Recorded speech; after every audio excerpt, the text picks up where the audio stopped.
Art has a funny way of scaring the people who need it most. My name's Lena Brooks, and I've lived on Maplewood Lane for 7 years. When I first bought my little grey house, the neighborhood looked like every other HOA-controlled suburb. Perfect lawns, identical mailboxes, same shade of beige walls. Pretty, but lifeless. So one spring morning, I decided to bring it to life. The beginning. I've always been an artist. Colors are how I breathe. So when I finally saved enough money, I hired a local muralist to paint the side of my garage. It wasn't graffiti. It wasn't political. It was a giant, beautiful mural of a sunrise, bright oranges, soft blues, and a line of birds flying toward it. It made me smile every time I pulled into the driveway. My neighbors loved it. Even their kids started drawing chalk art on the sidewalk. For a while, Maplewood Lane felt alive. Until the letter came. The violation notice. It arrived in a clean white envelope stamped with gold letters. MAPLEWOOD, HOMEOWNERS Association. Dear Ms. Brooks, your exterior property now displays an unapproved design that violates community aesthetic standards. You are required to restore your home's exterior color to neutral tones within 10 days or face a $500 fine per week. I actually laughed out loud. Aesthetic standards. It's paint, not an alien invasion. I called the HOA office, expecting to sort it out easily. That's when I met Victoria Lane, the HOA president. Even her name sounded like a rulebook. Crisp voice, perfect hair, clipboard permanently attached to her hand. Ms. Brooks, she said, this isn't personal, but we maintain a certain visual harmony here. I asked, you mean beige? She didn't smile. You have 10 days. The cover-up. Day 10 came, and with it, a man in overalls holding a paint roller. The HOA had hired a crew to paint over my mural. I came home from work and froze. My sunrise gone. All that color, life, and beauty replaced with dull, flat beige. It felt like watching someone erase my heartbeat.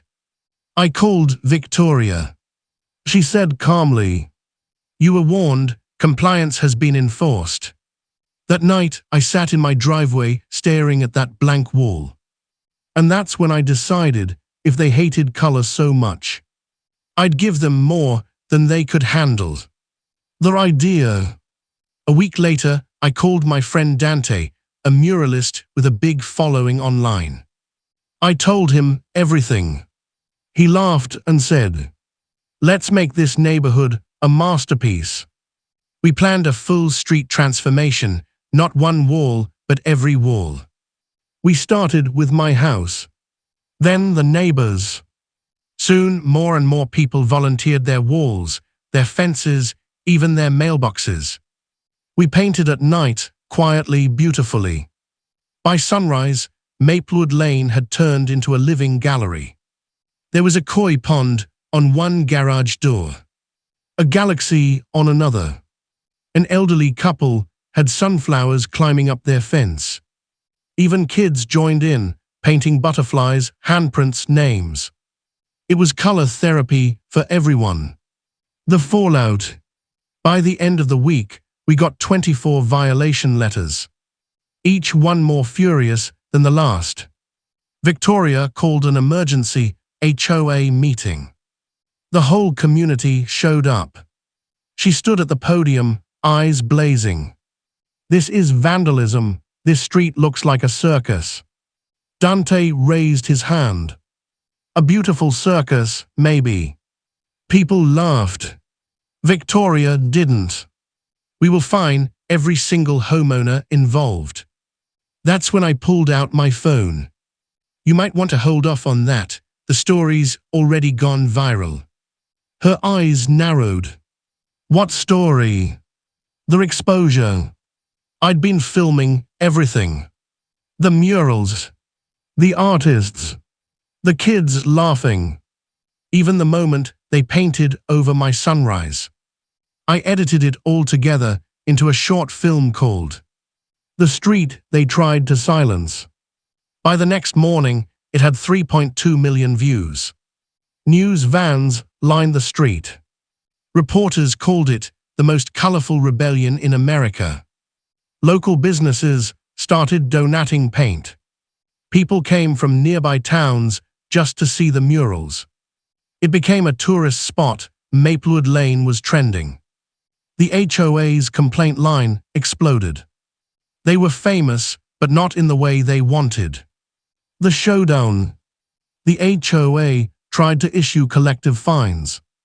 But here's the thing, by then, the community was united. No one paid. Instead, we hired a lawyer. Turns out, the HOA's bylaws never mentioned murals specifically. Their neutral tones rule applied only to main building exteriors, not decorative art. The case went to mediation. Victoria showed up with her binder of printed policies. I showed up with a canvas, a painting of our street glowing with color. The mediator looked at both and said, "This isn't just about rules, it's about community identity." In the end, the HOA lost. The murals stayed. And Victoria resigned 2 weeks later. The aftermath.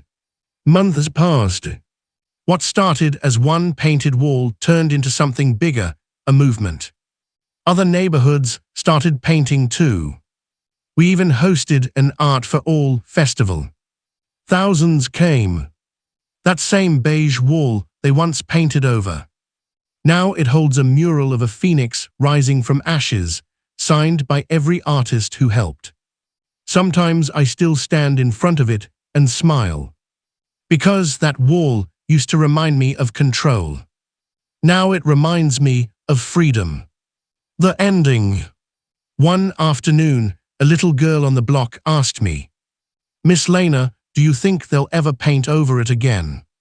I smiled and said, "If they do, we'll just paint it brighter." The camera pans out. Drone shot of Maplewood Lane, glowing with murals, color, and laughter. A line appears on the screen. They tried to erase art. But you can't erase a community that finally found its color.